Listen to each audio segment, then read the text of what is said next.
아빠, 나 납치됐어. 자, 갑자기 딸 번호로 전화가 왔는데 이런 말을 남겼다라고 합니다. 아빠는 과연 어떤 마음이었을까요?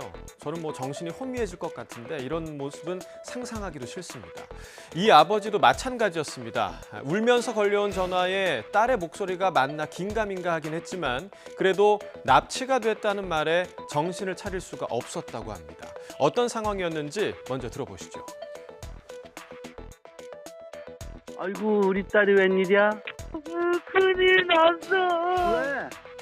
사고 났어? 지난이 친구가 학교전에 밀렸는데 내가 보증을 써줬어.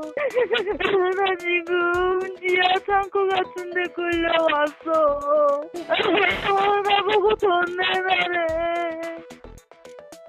네, 사채업자의 상철입니다.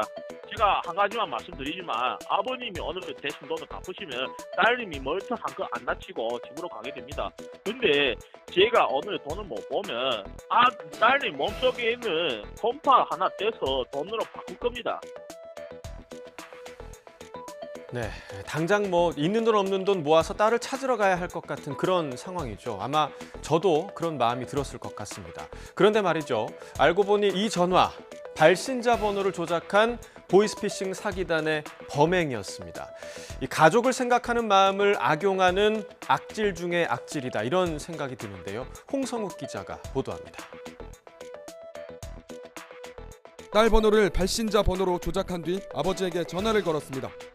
편의점을 하는 아버지는 가게에 있던 통장을 찾아 현금 3,400만 원을 찾았습니다. 아내가 신고해 경찰이 출동했지만 딸이 납치됐다는 말에 아버지는 은행까지 찾아간 상태. 송금 직전 딸은 무사하고 경찰이 보이스피싱임을 확인시켜줘 피해를 막았습니다. 전화 받자마자 울면서 얘기를 했는데 우는 그 끝머리가 딸 같기도 하고 잘 구분이 가지 않았어요. 그런데 딸이라고 믿었어요, 처음에는. 경찰은 발신 번호를 조작해 가족이나 지인의 번호를 특정한 뒤 돈을 요구하는 범죄가 증가하고 있다며 각별한 주의를 당부했습니다. 지난 19일 낮에 고속도로에서 달리던 차량에 불이 났습니다. 운전자는 대피해서 경찰과 소방당국에 도움을 요청을 했고요. 때마침 현장을 지나가던 버스 기사가 버스를 세우고 자동차용 소화기로 불길을 잡았다고 합니다. 그런데 논란이 될 부분이 따로 있었습니다. 자, 버스도 가던 길을 멈추고 불 끄는 걸 도왔는데 이 차량 과속 등을 단속하던 암행 순찰차, 이 장면을 무시한 채 그냥 지나친 겁니다. 자, 사진 보시면요. 연기가 이렇게 많이 나고 있는데 순찰차가 그냥 지나갔던 겁니다. 이 간부급 경찰관 2명이 타고 있었다고 합니다. 해당 경찰관들은 이미 소방차가 도착한 것으로 착각을 했고 불이 거의 다 꺼져가는 줄 알았다고 해명했는데요. 경찰이 경위 파악에 들어갔습니다. 자, 다음 소식입니다. 극악무도한 아동 성범죄자 조두순. 지난해 12월에 출소한 이후에 경기도 안산시 와동에서 살고 있었죠. 그런데 살고 있던 주거지 월세 계약이 종료되면서 이사를 가게 됐습니다. 이 새로 계약을 맺은 곳은 초등학교에서 300여 미터 떨어진 주택가라고 합니다. 주민들, 특히 학부모들의 마음이 어떨지 불보듯 뻔하죠. 안산시는 순찰 초소를 조두순 집 근처로 이전하고 또 24시간 동안 순찰하겠다 이렇게 밝혔는데요. 과연 주민들이 안심할 수 있을까요?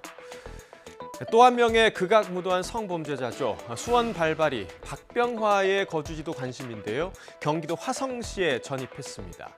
조두순이 주택가라면 이 박병화는 원룸촌입니다. 이 박병화가 온 이후에 대학생들의 계약 해지가 줄을 이으면서 주변 상권도 타격을 받고 있다고 하는데요. 화성시 역시 여성 1인 가구에 방범 장비인 안심 패키지를 지급하면서 대책 마련에 나섰습니다. 김학무 기자의 보도를 보시고 대책은 없는지 이수정 경기대 범죄심리학과 교수와 이야기 나눠보겠습니다. 우선 출입문에 센서를 달면 문이 열릴 때 벨이 울립니다. 창문 잠금 장치를 부착하면 창문으로 사람이 들어올 수 없습니다. 주머니에 넣고 사용하는 호신용 스틱도 있습니다. 네, 이렇게 소리가 나면은 선생님께서 핸드폰에 지정해 놓은 지인에게 도와주세요라는 문자가 가게 돼 있고요. 선생님의 위치가 같이 전송이 됩니다. 휴대전화 뒷면에 붙인 장치를 누르기만 하면 지인에게 도움을 요청하고 위치를 알릴 수 있는 장치도 있습니다. 소방서나 경찰서, 지방자치단체의 관제센터와도 연동이 가능하기 때문에 위험 상황이 발생했을 경우 그런 지자체에서 빠르게 범죄를 대처할 수 있습니다. 화성시는 안심 패키지를 올해 여성 1인 가구와 한부모 가정에 지원하고 내년부터 전체 가구로 확대합니다.